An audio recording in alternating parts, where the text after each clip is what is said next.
Osmotic pressure. Osmotic pressure topic को पढ़ने के लिए आपको 4 टॉपिक के बारे में नॉलेज होना चाहिए। Osmosis, SPM, types of SPM, natural SPM और आर्टिफिशियल एसपीएम। तो सबसे पहले ऑस्मोटिक प्रेशर को पढ़ने के लिए आपको एसपीएम का नॉलेज होना आवश्यक है। तो एसपीएम क्या होता है? The membrane which is permeable only for solvent molecule, not to solid molecule is called SPM।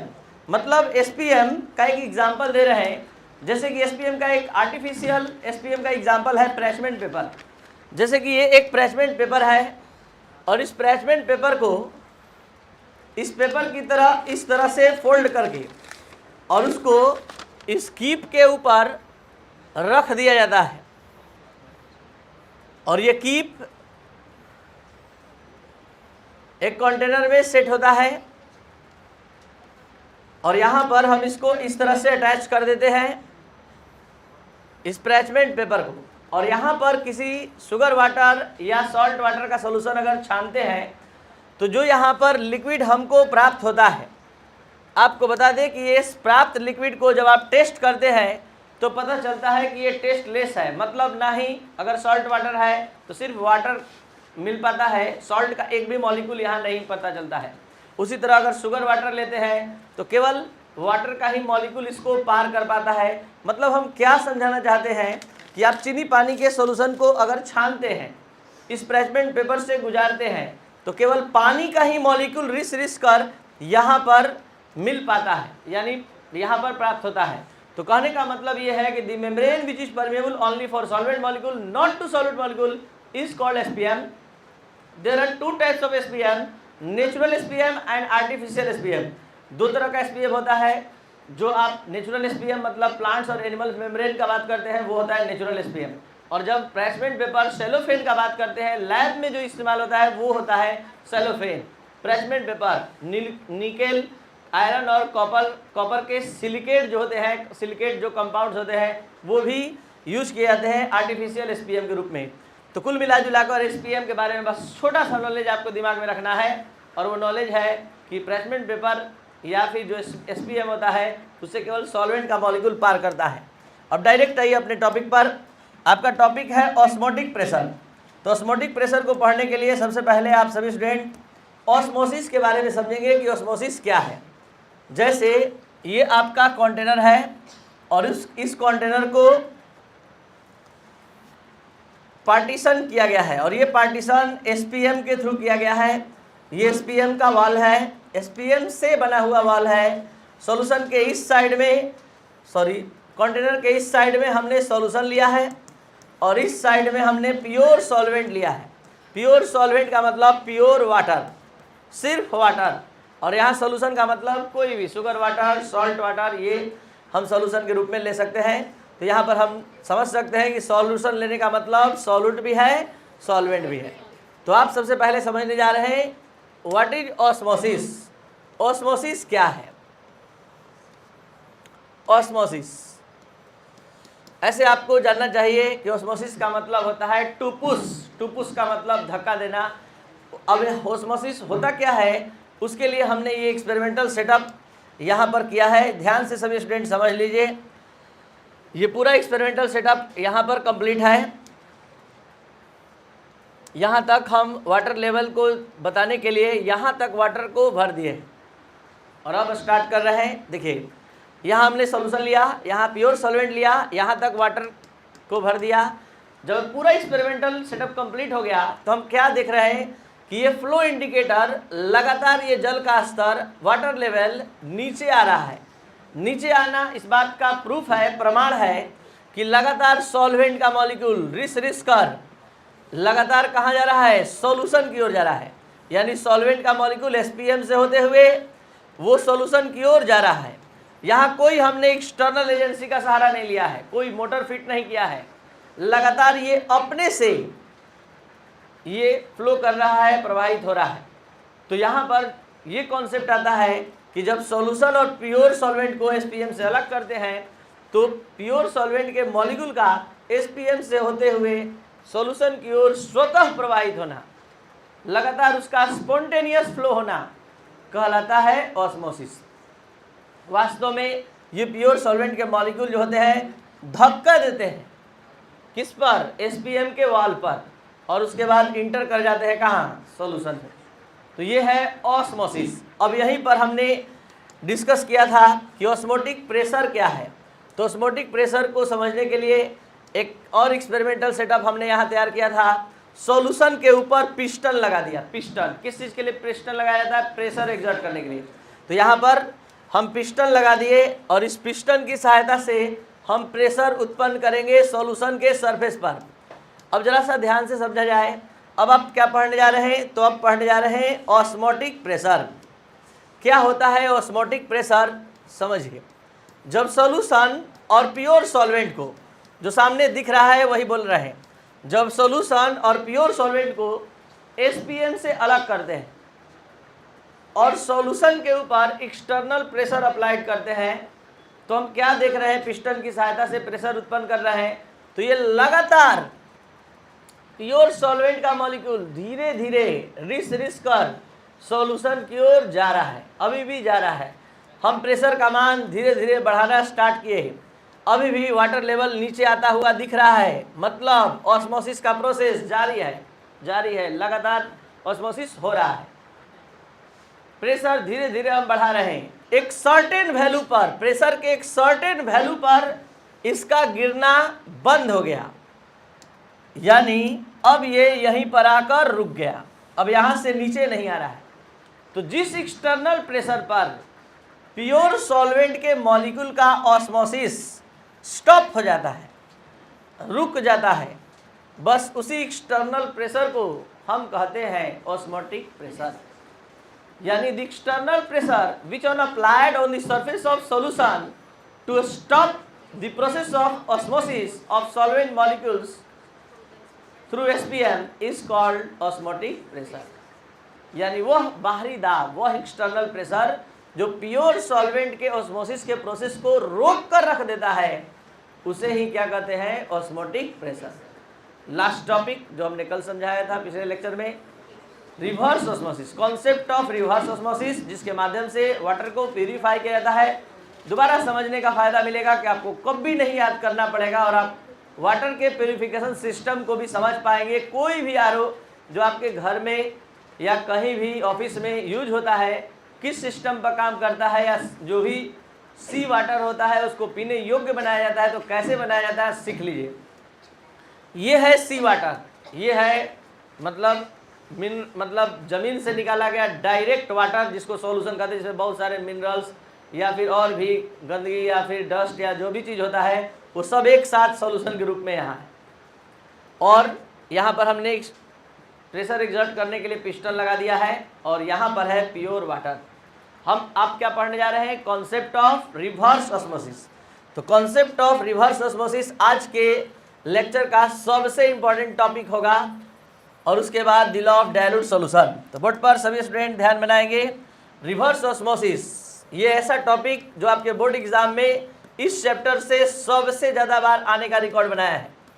ये और राउल्ट्स लॉ, ये दोनों 5 स्टार रैंकिंग का आपका क्वेश्चन हो गया है। ठीक है, ध्यान से समझेंगे क्या होता है रिवर्स ऑस्मोसिस। थोड़ा सा हम ऑस्मोसिस में कल कुछ और भी बताए थे, जान लीजिए जो नहीं आए थे। ऑस्मोसिस का साइंटिफिक रीजन है, हमने कोई यहाँ पर मोटर पंप या एक्सटर्नल मशीन नहीं लगाया था, ये अपने आप इधर जाने लगा। तो हमने पता लगाया कि इसका साइंटिफिक रीजन क्या है। तो पता चला कि ऑस्मोसिस एक ऐसा प्रोसेस है जिसमें मॉलिक्यूल हमेशा लोअर कॉन्सेंट्रेशन से हायर कॉन्सेंट्रेशन की ओर जाते हैं। यानी osmosis is a process in which molecules goes from lower concentration to higher concentration side. तो ये पता चला ऑस्मोसिस के लिए। अब हम रिवर्स ऑस्मोसिस समझने जा रहे हैं। तो आप समझ रहे होंगे रिवर्स का मतलब क्या होता है, उल्टा। अब मॉलिक्यूल कहाँ जाएगा, हायर से लोअर। तो कब जाएगा, कैसे जाएगा, यही समझना है। समझ गए तो आपको रिवर्स ऑस्मोसिस समझ में आ गया।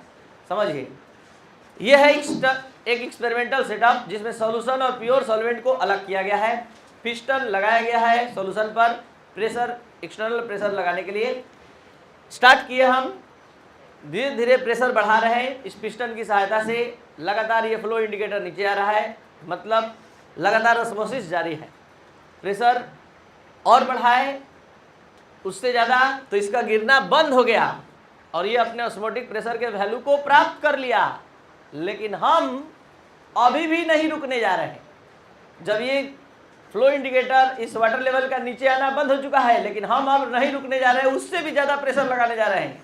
तो उससे भी ज़्यादा प्रेशर जहाँ लगाए तो सॉल्यूशन में भी है सॉल्वेंट, सॉल्यूशन का भी है अपना सॉल्वेंट। इसी का सॉल्वेंट इस एसपीएम से होते हुए सॉल्यूशन की ओर आना शुरू हो जाएगा, प्योर सॉल्वेंट की ओर आना शुरू हो जाएगा। तो यहाँ पर कॉन्सेप्ट उल्टा हो जाएगा। यहाँ पर मॉलिक्यूल कहाँ से कहाँ जा रहा है, हायर कॉन्सेंट्रेशन से लोअर। कब ऐसा संभव हो पाया, जब हमने pressure higher than osmotic pressure apply किया। तो जब सॉल्यूशन और प्योर सॉल्वेंट को एसपीएम से अलग करते हैं और सॉल्यूशन के ऊपर पिस्टन की सहायता से प्रेशर जो है ऑस्मोटिक प्रेशर से ज़्यादा लगाते हैं, तो सॉल्यूशन का ही सॉल्वेंट एसपीएम से होते हुए प्योर सॉल्वेंट की ओर आने लगता है। इसी कॉन्सेप्ट को कहते हैं रिवर्स ऑस्मोसिस। आपका आरओ जो घर में यूज करते हैं, जो मतलब कहीं भी बड़ा बड़ा प्लांट लगा होता है गवर्नमेंट का, इसी सिस्टम पर काम करता है। समुद्री इलाका में मान लीजिए जनजीवन फल फूल रहा है, वहाँ पानी पीने लायक नहीं है, तो कैसे, तो ऐसे ही प्लांट बैठाकर सी वाटर को इसमें भर दिया जाता है, एसपीएम से होकर गुजरता है और उस पर हाई प्रेशर दिया जाता है, मतलब यहाँ पर, और हाई प्रेशर देने से जो भी मतलब मिनरल्स है ज़्यादा मात्रा में अवेलेबल, या जो गंदगी है, कचरा है, वो सब इसी टंकी में रह जाता है। और जो आपका प्योर वाटर है वो इस टंकी के इस पोर्शन में आ जाता है, जो आपका पीने योग्य पानी होता है। तो ये था रिवर्स ऑस्मोसिस। शुरू करते हैं आज का क्लास। जैसा कि आप सभी स्टूडेंट को पता है कि आज हम लोग को पढ़ना है the law of dilute solution. The law of dilute solution पढ़ने से पहले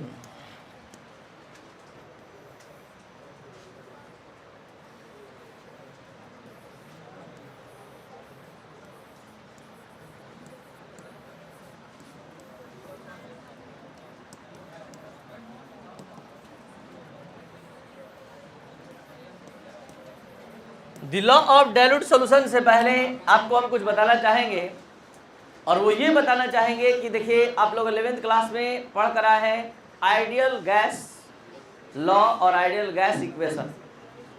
और आइडियल गैस इक्वेशन कैसे बना है याद है, Charles law, Boyle's law, Avogadro's law के मिक्सिंग से। इस तीन लॉ को जो भी गैस फॉलो करता है उसको आइडियल गैस लॉ कहते हैं, और उससे जो इक्वेशन तैयार होता है उसे आइडियल गैस इक्वेशन। किसी को याद है ideal gas equation, PV equal NRT. आपको बता दें कि वन थॉफ ने पहली बार, वन थॉफ ये वो साइंटिस्ट हैं जिन्होंने पहली बार आइडियल गैस इक्वेशन का comparison the law of dilute solution से किया। और इन्होंने बताया कि जो the law of dilute solution है उसका direct relation ideal gas equation से है। और इन्होंने दो लॉ दिया the law of dilute solution से रिलेटेड, यानी डाइल्यूट सॉल्यूशन से रिलेटेड दो लॉ दिया। इस दो लॉ में पहला लॉ आता है बॉयल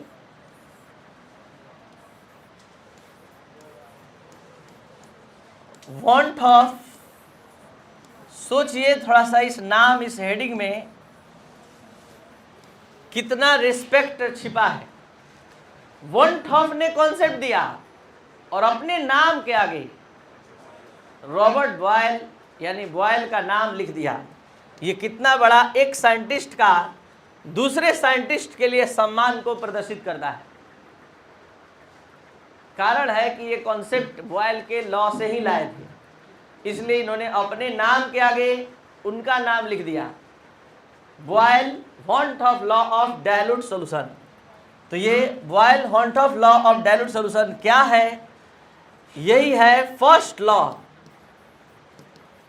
ऑफ डाइल्यूट सॉल्यूशन। क्या कहता है ये फर्स्ट लॉ? ये यही कहता है कि at constant temperature the osmotic pressure of dilute solution is directly proportional to concentration. The osmotic pressure of dilute solution is directly proportional to concentration. ये फर्स्ट लॉ है। सेकेंड लॉ क्या है? Second law of dilute solution को हम लोग जिस नाम से जानते हैं उसका नाम है Gay Lussac law of Gay Lussac want of law of dilute solution।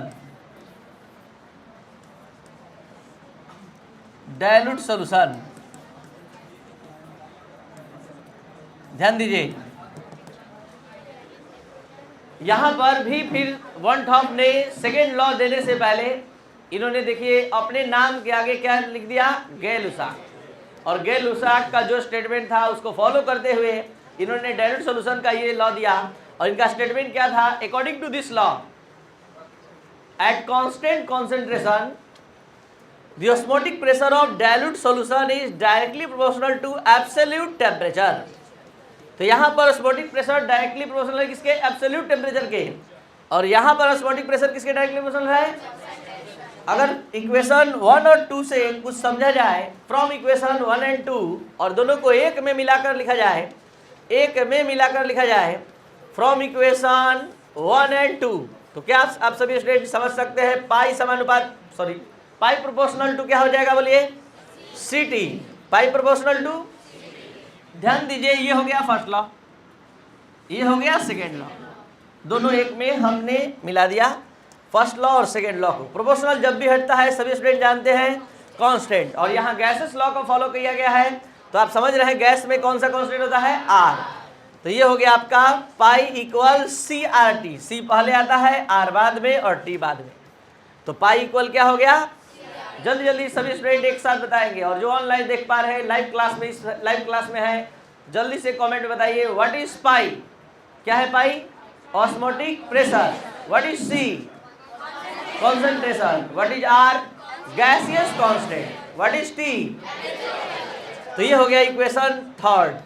Board पर सभी स्टूडेंट ध्यान देंगे, लगभग 25-30 दिन लगभग इस चैप्टर को पढ़ते हुए हो गया। आप कॉन्सेंट्रेशन इक्वल पहले से 11th क्लास से जान रहे हैं, N/V होता है, ठीक है? Number of mole per unit volume. जो स्टूडेंट नहीं पढ़े हैं, नहीं याद रखते हैं, समझ लीजिए डेंसिटी को आप जिस अंदाज में याद करते हैं, डेंसिटी क्या याद किए हैं? मास पर यूनिट वॉल्यूम। मास को हटाइए आज से, number of mole per unit volume is called concentration. Number of mole per unit volume N/V। तो अब C का वैल्यू रखवा दीजिए जल्दी से। पाई इक्वल क्या हो गया बोलिए? और अब देखिए एक ऐसा इक्वेशन आने जा रहा है आपके सामने, क्या आ गया देख लीजिए, पाई भी इक्वल nRT। और आप सभी स्टूडेंट अच्छे से जानते हैं पाई की जगह हम क्या लिख सकते हैं? देख लीजिए ideal gas equation, just like ideal gas equation की तरह आ गया the law of dilute equation. यानी डाइल्यूट सॉल्यूशन के लिए जो इक्वेशन फ्रेम हुआ है वो आ गया, क्योंकि सारा वहीं से कॉन्सेप्ट फॉलो किया गया है। तो पाई भी इक्वल nRT या P भी इक्वल nRT। जल्दी से एक बार फिर से बताइए, P क्या है? Osmotic pressure. V क्या है? N क्या है? R क्या है? और T क्या है? क्या आप सभी स्टूडेंट को याद है कोलिगेटिव प्रॉपर्टी टोटल कितने हैं? जल्दी से कमेंट में बताइए। 4 कोलिगेटिव प्रॉपर्टी है। जल्दी से सब लोग निकाल लीजिए जिसके पास है लाइव, और उसी में जवाब दे दीजिए एक बार।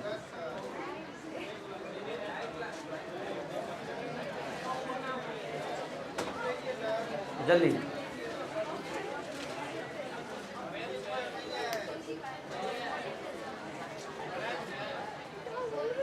डायरेक्ट लाइव यूट्यूब पर जो भी स्टूडेंट देख पा रहे हैं ऑप्टिमम केमिस्ट्री क्लास के इस चैनल को लाइक शेयर और सब्सक्राइब करें।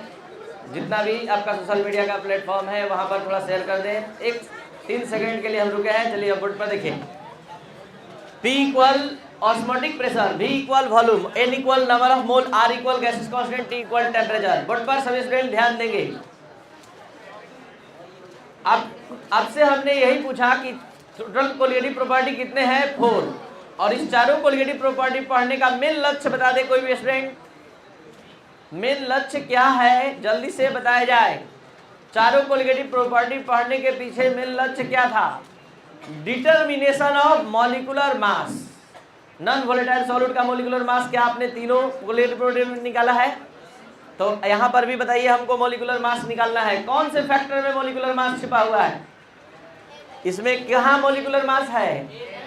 एकदम सही जवाब है। आप यहाँ पढ़ने जा रहे हैं calculation of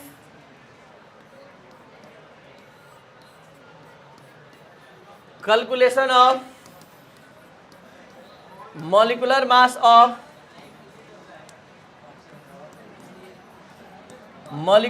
of non volatile solid.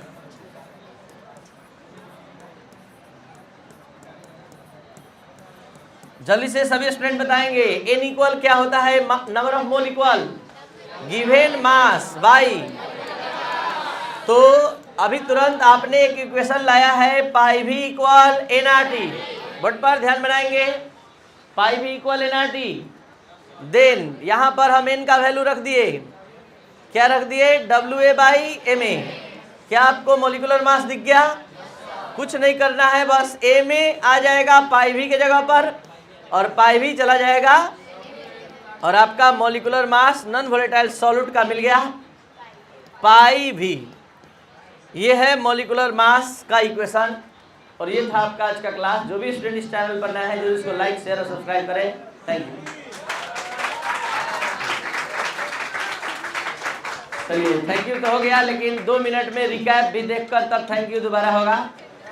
दोबारा देखा जाए एक बार फिर से, पूरा कॉन्सेप्ट रिफ्रेश किया जाए। पूरा कॉन्सेप्ट इस प्रकार से है कि आपने आज पढ़ा the law of dilute solution. Board पर ध्यान दिया जाए, the law of dilute solution.